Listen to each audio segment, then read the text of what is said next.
말씀 전하도록 하겠습니다. 오늘 본문은 초대교회가 위협을 느꼈을 때, 어려움을 느꼈을 때 그 1세기 초대교회는 어떻게 기도하였는가, 그 본문의 말씀을 좀 나누고자 합니다. 먼저 이 기도, 이것이 다 기도문인데 기도문의 배경을 좀 말씀드리겠습니다. 지난주 말씀에 따라 성전 미문에 앉은 자를, 40년 동안 앉은 자를 일으키시는 일 때문에 예루살렘 그 도시 전체가 요동이 일어났습니다. 그때 다 베드로에게 집중하기 시작했어요. 베드로가 두 번째로 주옥과 같은 설교를 하게 되었고, 그 복음을 들은 자가 남자만 5,000명이 회심하게 되는 놀라운 부흥이 그날 예루살렘에 있게 되었습니다. 불과 얼마 전에 3,000명이 회심하고 이날 또 5,000명이 회심하는 일이 있다 보니 정말 도시 전체가 요동하게 되는 사건이 일어났습니다. 그런데 여러분, 큰 부흥이 일어나니 싫어하는 무리들도 생기게 되었는데, 바로 옛 성전을 주관하던 제사장들, 정치 권력이 있었던 사두개인들, 또 로마의 어떤 권력자들은 이러한 무브먼트, 운동을 싫어하게 되었습니다. 사도행전 4장 1절 3절 보시면, 사도들이 백성에게 말할 때에 제사장과 성전 맡은 자와 사두개인들이 이르러 예수 안에 죽은 자의 부활이 있다고 백성을 가르치고 전함을 싫어하여 그들을 잡음의 날이 이미 저물었으므로 이튿날까지 가두었으나, 그러니까 베드로와 요한을 다 그냥 가둬놓고 밤새 이렇게 신문하면서 다시는 예수의 죽음과 부활을 전하지 말아라, 이렇게 아주 위협을 했는데, 여러분, 이 위협은 단지 그냥 어떤 가능성이나 윽박지름이나 경고가 아닙니다. 불과 두어 달 전에 예수님께서 이 제사장들에게 잡혀 밤새 신문당하시며 그들이 작당하여서 그리스도께서 십자가에서 죽으신 바 되었죠. 그들이 받는 위험은 어떤 가능성이나 무슨 추측이 아니라 실제 위험으로 그들에게는 다가왔을 것입니다. 이렇게 경고를 받고 이틀 만에 그는 풀어나게 되었습니다. 이제 자유함을 얻은 그들은 집으로 돌아간 것이 아니라 바로 예루살렘 교회를 찾아가서 성도들을 모아놓고 내가 이런 위협을 받았다라고 성도들에게 알리게 됩니다. 4장 13절 내용이 보시면, 사도들이 노임에 그 동료에게 가서 제사장들과 장로들의 말을 다 알리니, 그러니까 교회가 그날 밤에 무슨 위협이 있었는지 다 듣고 드린 기도가 오늘 본문입니다. 이제 기도 내용이에요. 이제 기도 내용을 한 절씩 여러분과 다루도록 하겠습니다.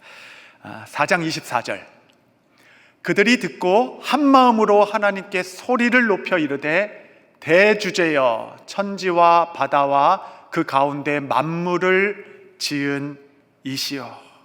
여러분, 이들은 그 소식을 듣고 한 마음으로 소리를 높여 기도하였다. 한 마음은 합심기도, 소리를 높여 기도한 것은 통성기도이죠. 여러분, 합심기도와 통성기도는 한국교회의 특징뿐만 아니라 초대교회로부터 이어받은 영적 유산이라 할 수 있겠습니다.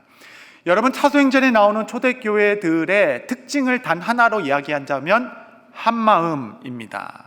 헬라어로 호모스마돈이라는 한마음이라는 단어는 신약성경 전체 11번 나와요. 11번 중에 10번이 사도행전에만 나오게 되는, 사도행전 전체를 특징 짓는 단어 중에 하나입니다. 여러분, 사도행전은 교회 부흥의 책이죠.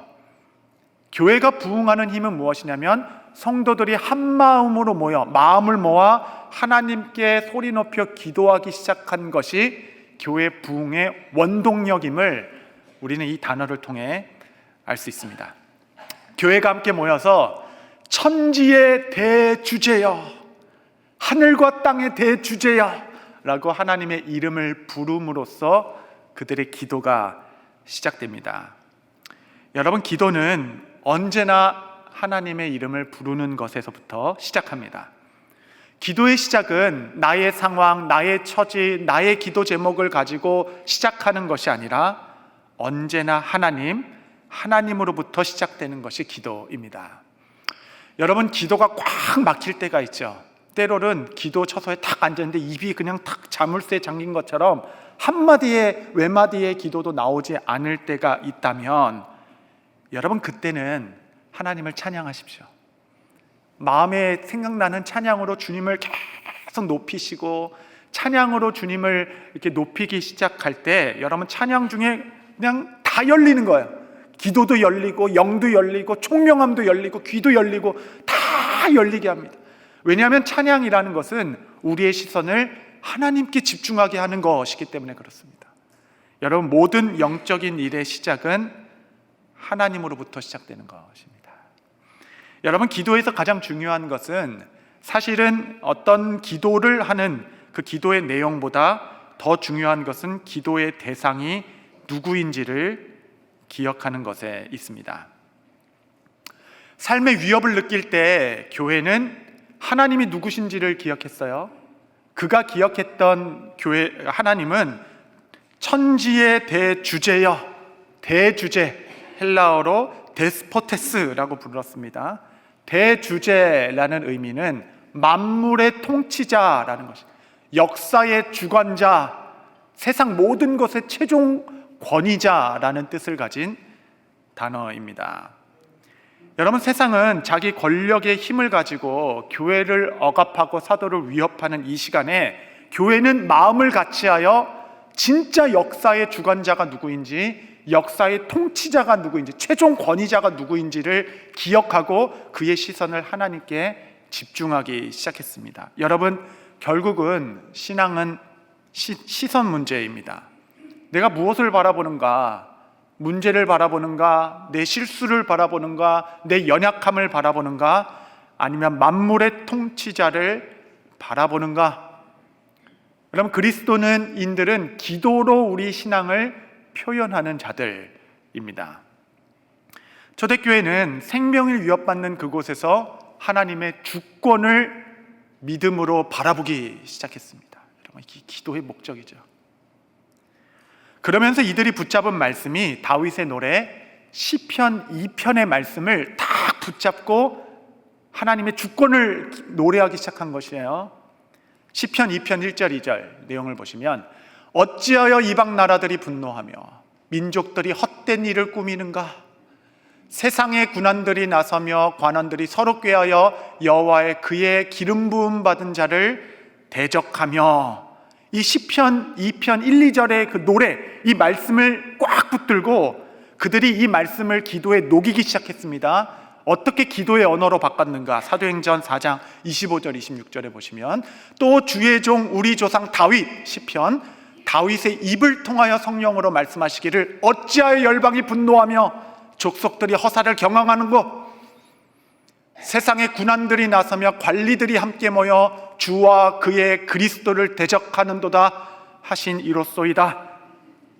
하나님 천년 전에 다윗을 통하여 미리 예정하신, 미리 말씀하신 일을 주님께서 이루셨는데, 미리 말씀하신 일이 있는데 사도행전 4장 27절 보시면 과연 그 말씀이 실제로 이 시간에 과연 헤롯과 본디오 빌라도는 이방인과 이스라엘 백성과 합세하여 하나님께서 기름 부으신 거룩한 종 예수를 거슬러 천년 전에 예수님께서 하나님께서 주신 그 말씀 그대로 과연 진짜로 헤롯과 빌라도와 이방인들과 유대인들이 다 합세하여 주께서 기름 부으신 종 그리스도를 대적하고 거스른 일이 일어났도다.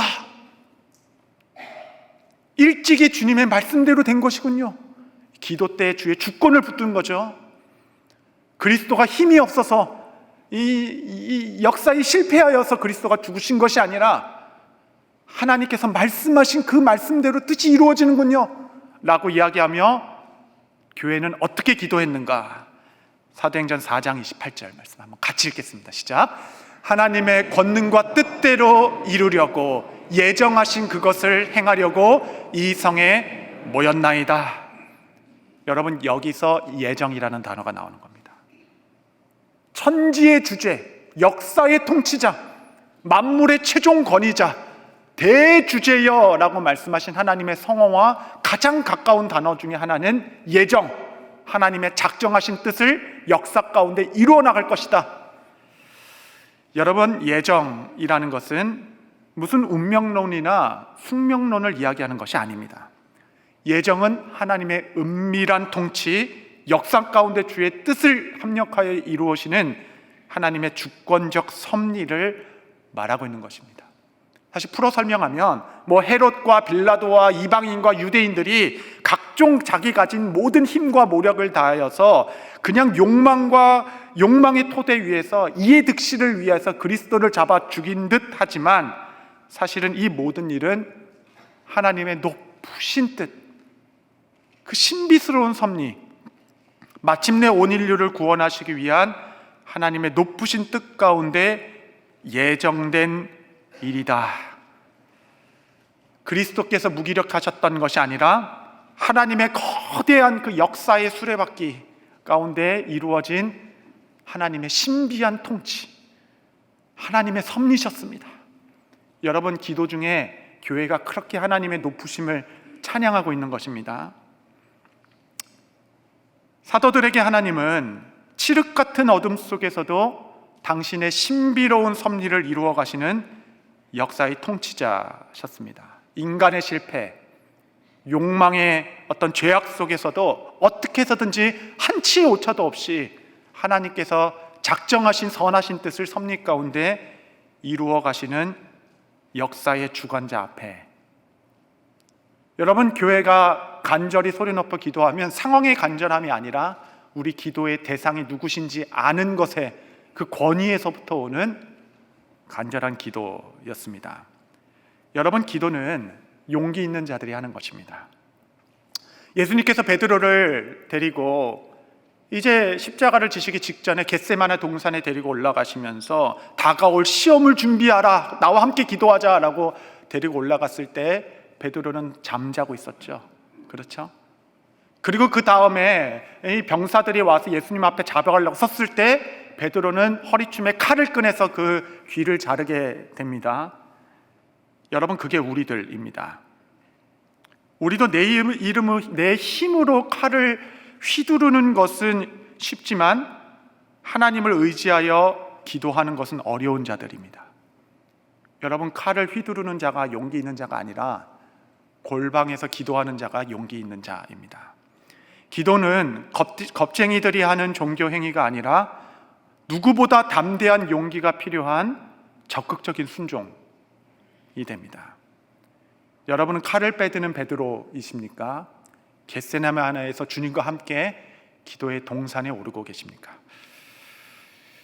주님의 통치가 미치지 않은 것이 하나도 없다 하시니 내가 당황하는 생명의 위협 속에서도, 어려움 속에서도 마침내 선을 이루어 주실 대주제 하나님을 나는 믿노라.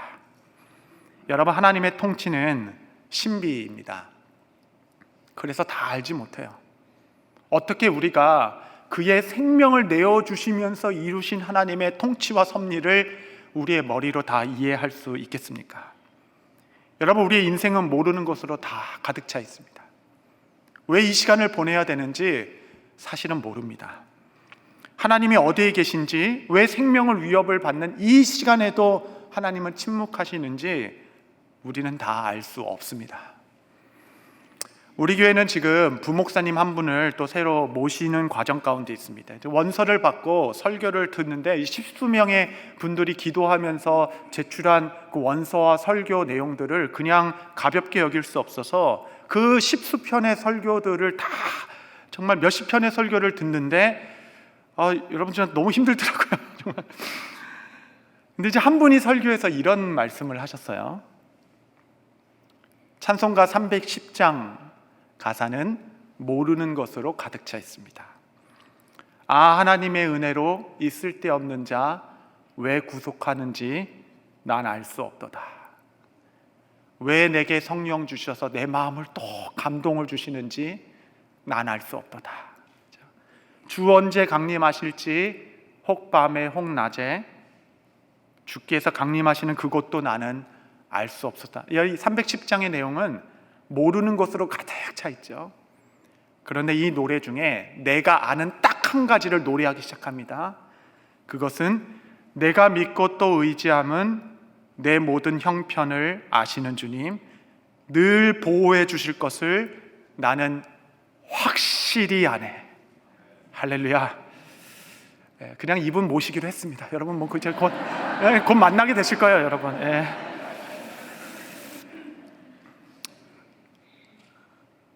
십자가의 아들을 내어주신 그 사랑의 신비로운 다스림을 우리가 다 어떻게 알 수 있겠어요? 여전히 우리 삶에는 알 수 없고 이해하지 못한 일로 가득 차 있지만, 여러분, 우리가 아는 단 한 가지, 확실히 아는 한 가지가 있어요. 그것은 나의 모든 형편을 아시는 역사의 주관자, 그분이 그 아들을 내어주심으로 그의 사랑이 증명되신 그 하나님이 나의 모든 형편을 아시고 나를 보호해 주실 것이다. 이 모호함이 가득한 이 세상은 우리가 확실히 아는 그거 하나 붙들고 믿음의 여정을 담대히 걸어가는 자들이 성도라 불리우는 그리스도의 제자들입니다. 여러분, 저는 여러분이 이 한 가지 믿음 붙들고 날마다 천지의 대주제여, 역사의 통치자, 최종권이자 주께서 허락하지 아니하시면 참새 한 마리도 떨어지지 아니하나이다. 너희가 이 참새보다 귀하지 아니하냐. 우리를 참새와 비교하는 것이 아니라 하나님의 마음이 담겨 있죠. 염려하지 마십시오. 두려워하지 마십시오. 우리는 믿음의 여정을 이렇게 용기 있게 걸어가는 자들입니다. 이 1세기 초대교회가 하나님을 부른 이후에 드린 기도의 내용은 무엇인가? 사도행전 2장 29절 전반절을 좀 보시면, 주여 이제도 그들의 위협함을 굽어 보시옵고.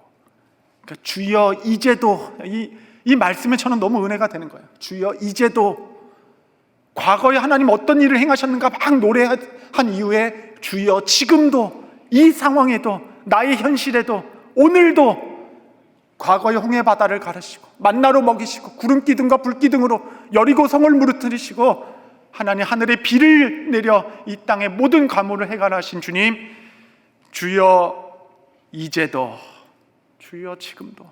여러분, 그것이 우리의 간절한 기도 아니겠어요? 그들의 위협함을 굽어 내려봐 주옵소서. 우리에게 자비를 내려 주옵소서. 교회는 있는 상황 그대로 그들이 받고 있는 위협을 하나님께 그대로 아뢰입니다. 내가 당한 상황이 얼마나 어려운지, 얼마나 내가 지금 공경에 처해 있는지, 내가 지금 얼마나 위협을 느끼고 있고, 하나님, 우리가 죽게 되었습니다. 그 상황을 하나님께 정직히 기도하기 시작합니다. 여러분, 언제나 여러분 기도는 정직함에 기반해서 드려져야 합니다. 우리 안에 있어야 하는 것을 기도하는 것이 아니라, 기도는 여러분 안에 있는 것을 하나님께 토로하는 시간입니다. 기도는 주문이 아니라 관계이죠. 관계는 정직함에 기초를 하지 않으면 깊은 대화의 관계로 누구도 들어갈 수가 없어요. 여러분이 얼마나 당황스러운지 어려운지 있는 모습 그대로 하나님께 아뢰시기 바랍니다. 당시 교회가 처한 시대적 상황을 한 절로 요약해서 기도로 올려드렸는데, 그 요약된 말씀이 4장 27절이에요.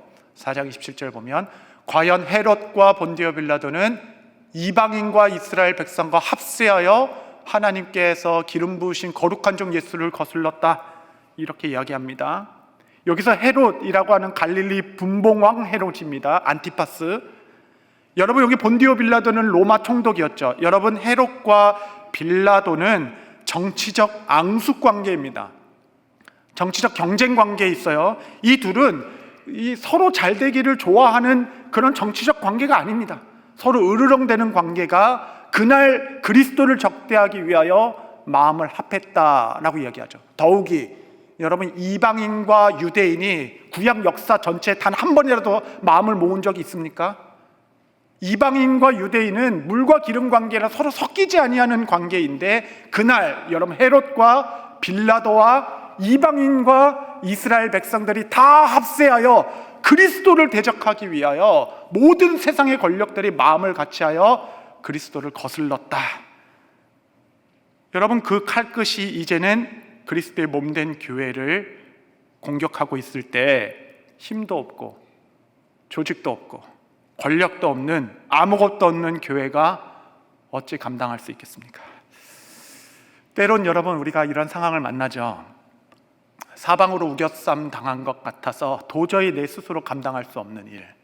그래서 앞에는 헤롯이 있고 뒤에는 빌라도가 있고 내 우편에는 이방인들이 내 좌편에는 유대인들이 우리를 거스러 대적하고 있어. 그 어디에도 기댈 수 없고 어디로도 나아갈 길이 없을 때에, 여러분 이때 초대교회는 시편 2편의 말씀을 붙들고 기도하기 시작했죠. 그 2편, 시편 2편 하반절에 어떤 말씀이 있는가? 우리 2장 9절 말씀 한번 같이 읽겠습니다. 시작. 내가 철장으로 그들을 깨트리며 질그릇같이 부수리라 하시도다. 할렐루야. 기가 막힌 말씀. 이 말씀을 붙들고 기도했던 당시 교회의 기도가 얼마나 강렬했을까? 찬양하게 돼요. 여기서는 너가가 우리가 아니라 그리스도를 의미합니다. 아무리 헤롯과 빌라도가 야합을 하고 이방인과 유대인이 합세하여 교회를 공격한다 하더라도 기름 부음 받은 자 예수 그리스도가 철장으로 그 견고한 길을 깨트리시며 그가 통치하시리로다. 사랑하는 성도 여러분, 여러분의 상황을 가감없이 하나님께 아뢰십시오. 여러분이 둘러싼 모든 대적들을 주님께서 그 대적들 앞에 여러분 앞에 상을 차려주시고 새 길을 내어 여러분의 입술에서 찬양이 멈추게 하지 않도록 하실 것입니다. 그렇다면 이 교회가 함께 기도한 그 기도의 목적이 무엇이었을까? 왜 이렇게 간절히 기도하였을까? 사도행전 2장 29절 내용을 다시 보시면, 주여 이제도 그들의 위협함을 굽어보시옵고 또 종들로 하여금 담대히 하나님의 말씀을 전하게 하여 주시오며. 저는 이 기도가 좀 울림과 좀 충격을 저에게 줍니다. 교회가 간절히 천지의 대주제께 그들의 처한 상황을 굽어 살펴주시도록 기도한 이유는 우리 사도들을 풀어달라, 교회의 위협들을 제하여달라, 우리를 구원해달라, 우리가 안녕히 거하게 해달라 라는 목적이 아니라, 그들이 담대히 기도한 이유는 종들로 하여금 담대히 하나님의 말씀을 가감없이 전하게 하옵소서. 여러분, 이것이 기도의 목적이었습니다. 권세자들의 위협으로 말미암아 말씀을 전하는 일들이 중단되어지는 일이 없도록, 이게 교회의 역할이구나. 여러분, 예루살렘 교회가 붙들었던 최고의 가치, 최고의 부르심은, 여러분 그들이 느끼는 위기는 그냥 감옥에 갇힐 위기가 아니었어요. 그들이 느끼는 위협은 내가 내일이 어떻게 될까라는 나의 어떤 신변에 대한 위협이 아니었습니다. 그들이 실제적으로 느끼는 위협은 그러므로 말미암아 말씀이 흥황하게 되는 하나님의 나라의 일이 멈춰지게 될 것 같은 위기, 그 위기를 위하여 기도하는 것이 바로 교회입니다. 여러분, 오늘 4장에 교회는 외부로부터 위협이 있었다면 5장, 6장 계속 위협들이 나오는데 6장에 나온 위협은 내부에서 위협이 일어났어요. 교회 안에서 구제하는 일이 일어났습니다. 아시다시피. 그런데 유대파 과부들을 돕는 일과 헬라파 과부들을 돕는, 거기서도 하나가 안 됐어요. 그래가지고 어느 과부들은 불평등하게 헬라파 과부들은 왜 이렇게 덜 돕냐, 이런 일들로 파가 나뉘어서 교회에 어수선하게 된 내부적 위기였습니다. 우리는 왜 홀대하냐, 이런 문제였죠. 여러분, 제가 당시 담임 목사였으면 저는 아마 위기를 느꼈을 것이에요. 가장 큰 위기는 무엇이었을 것 같은지 제가 생각해 보면, 이러다 교회가 나뉘는 거 아니야? 교회가 두 파로 나뉘어서 분란이 이렇게 해서 서로 싸우는 거 아니야? 그것이 저한테 위기로 다가왔을 것 같아요. 아니면 구제 프로젝트라는 좋은 이걸 시작했는데 시작하니까 결과가 안 좋은 거예요. 어떻게든지 이것을 성공적으로 은혜롭게 마무리해야 되겠다라는 그거에 부산한 위기를 제가 느끼지 않았겠습니까? 여러분, 그러나 예루살렘 초대교회는 달랐습니다. 그 모든 상황에서 지도자들이, 여러분, 사도들이 느꼈던 가장 큰 위기는 무엇이었냐면, 이 불평등과 어려운 일에 매진하여 정신없이 다니다가 혹 마땅히 사도들이 당연히 해야 하는 기도와 말씀 전하는 일에 소홀히 하게 될까 봐. 여러분, 이것이 사도들이 가졌던 경건한 두려움이었습니다. 그래서 사도는 이 일의 모든 일들은 7 집사에게 다 모두 맡기고 나는 오직 기도와 말씀에 전무하겠노라. 여러분, 이것이 교회의 결정이었습니다. 불평등의 재정 문제로 시작한 결론이 기도와 말씀에 전무하는 것으로 끝납니다. 여러분, 그것이 교회입니다. 여러분, 우리 교회도 때로는 이 헬라파 과부들이 느낄 만한 불평등과 억울한 일들이 교회 생활하면서 경험하게 되죠. 그것 때문에 교회의 대처와 여러 가지 모양으로 마음 상하신 분들도 계시고 아파하시는 분들도 계셔서 저는 정말 미리 예방하지 못하고 또 지혜가 짧아서 잘 섬겨드리지 못해서 죄송한 마음입니다. 그럼에도 여러분, 성도님들이 또 인내하고 또 참고 또 용서하고 오직 교회의 덕을 위해서만 한마음으로 마음을 모아주시는 단 하나의 이유는 여러분 딱 하나일 것이에요. 그것은 이 일로 말미암아 교회가 마땅히 말씀을 더 힘차게 전하고 하나님의 나라를 전파하는 일에 막힘이 되지 않기 위하여, 여러분, 교회가 평안해야 하는 이유는 말씀이 풍성하게 일어나야 하기 때문에 그러합니다. 여러분, 교회는 기도와 말씀으로 세워지는 공동체입니다. 다시 한번 이 목회를 하면서 이 본질에 생명을 걸어야 되겠다, 저는 좀 다짐하게 되었습니다. 기도와 말씀 위에 이 부산한 것들은 다 제하여 버리고 교회는 은과 금을 주는 곳이 아니라 내게 있는 예수 그리스도의 권세 있는 이름을 주는 곳.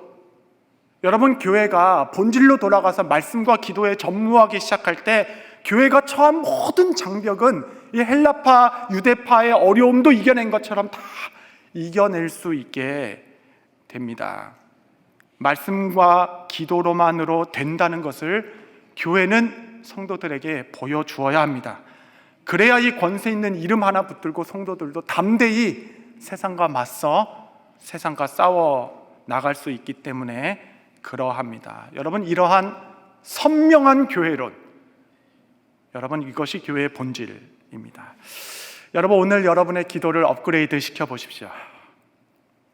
기도가 우리의 욕망이 투영되는 종교 행위가 아니라 직장이 상실하고 관계에 실패하고 가정에 위협되는 상황에서 하나님, 이런 상황으로 말미암아 하나님의 나라가 위축되지 않게 하옵소서. 하나님의 이름이 세상에 부끄럽지 않게 하옵소서. 많은 세상 사람들이 비웃습니다. 너가 그렇게 기도하던 하나님 어디 있느냐? 너가 그렇게 간구하고 믿던 하나님의 권능이 어디 있는지 세상이 비웃습니다. 하나님, 나의 상황으로 주의 영광이 가리지 않게 하옵소서. 여러분, 이것은 저의 기도가 아니라 시편의 기도입니다. 주께서는 그 기도를 받으시고 주의 영광을 위하여, 그의 나라를 위하여 그의 종된 이스라엘을 생명과 같이 돌보셨습니다. 하나님께서 여러분의 중심을 보실 것이에요. 하나님께서 여러분의 기도를 들어주실 것입니다. 마지막으로 하나님께서 그 기도를 응답해 주셨습니다. 우리 사도행전 4장 31절 우리 한번 같이 읽겠습니다. 시작. 빌기를 다음에 모인 곳이 진동하더니 무리가 다 성령이 충만하여 담대히 하나님의 말씀을 전하니라. 성경은 어디에도 그래서 사도들이 안전하였다 이야기하지 않아요. 스데반은 순교하였고 야고보 사도는 순교하였습니다. 교회는 핍박을 받았어요. 하나님은 그들의 기도를 응답하셔서 말씀이 거침없이 어떤 상황이 있더라도 말씀이 흥황케 되는 그 기도의 응답을 허락하셨습니다. 그 응답은 진동과 충만함 가운데. 여러분, 우리는 이 사건을 작은 오순절이라 부릅니다. 사도행전 2장의 오순절에 주의 영이 임하였을 때 그 땅이 진동하고 성령의 충만함만 받은 것은 역사적으로 사도행전 2장 오순절 그 다락방에서만 이루어진 것이 아니라 여러분, 지금도 날마다 여러분의 기도 처소에서 땅이 흔들리는 역사. 여러분, 진동은 신구약의 통틀어 주께서 임재하였을 때 항상 나오는 어떤 현상입니다. 그리스도께서 십자가에서 죽으셨을 때 땅의 기초까지 흔들렸어요. 어려운 일을 당할 때에 여러분 딱 두 가지입니다. 흔들리거나 아니면 흔들거나. 세상 위협에 흔들린 것은 그들의 마음이 아니라 그들을 위협하던 그 땅이 흔들려 말씀이 흥황케 되었습니다. 믿는 자의 이 기백과 이 담대함. 사랑하는 성도 여러분, 어떤 위협을 받을 때라도 흔들리지 마십시오. 기도와 말씀만으로 된다는 것을 보여주십시오. 우리는 흔들리는 자가 아니라 하나님의 임재로 세상을 흔드는 자들인데, 너의 가치관이 틀렸다, 너희들이 의지하고 있는 그것이 틀렸다, 너희가 바라보고 있는 그 방향성이 틀렸다, 그 모든 모래성 위에 지은 것들을 흔들어 무너뜨리게 하는 하나님의 그 신령한 임재를 전하는 자. 여러분은 하나님의 움직이는 성전들이십니다. 여러분의 임재와 하나님의 임재가 여러분의 걸음걸음마다 진동함으로 흔드심으로 흔들리는 자가 아니라 흔드는 자로 여러분의 모든 처소에 하나님의 은혜가 있게 되시기를 축복합니다. 기도하시겠습니다. 거룩하신 주님, 오늘도 주의 처소로 부르시는 주님 앞에 담대히 나아가는 종들마다 하나님의 은혜, 작은 오순절 날마다 경험하게 하옵소서. 예수님의 이름으로 기도합니다. 아멘.